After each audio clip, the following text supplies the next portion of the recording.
Imagine standing face to face with another person in a quiet room. There's no distractions, no scripts. In their gaze, you sense something profound. Not just that they acknowledge your presence, but they see into the nuances of your being.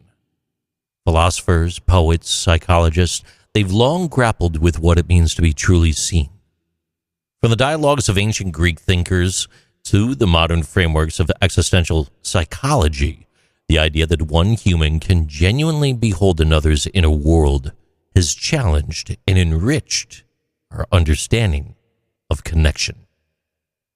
Throughout history, different cultures and intellectual traditions have underscored the significance of authentic recognition. In early Confucian thought, the ability to perceive another's character was central to ethical harmony. And in the 20th century, philosopher Martin Buber's concept of I-thou relationship emphasized an encounter where one recognized another as a whole being rather than an object to be analyzed or used. Modern psychologists extend this notion, examining how feeling seen influences mental health, relationships, and personal growth. Studies in empathy, attachment theory, and social cognition suggest that when we sense that someone genuinely understands our fears, our longings, and our contradictions, we become more open, resilient, and authentic. Neuroscientific research indicates that this mutual awareness activates regions of the brain associated with trust and bonding, reinforcing the notion that such a recognition is not merely poetic, but biologically meaningful. Yet the experience of being seen is not always comforting. It can feel quite unsettling to have our hidden insecurities brought to the light. Historically, in certain religious confessions or therapeutic encounters, individuals confronted the vulnerability inherent to being known. The tension lies in the very intimacy of this act. You see, to be seen is to risk exposure.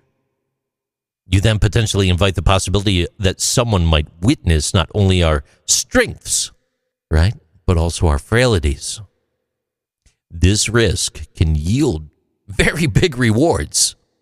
Paradoxically, by allowing ourselves to be perceived in our complexity, we often find greater wholeness.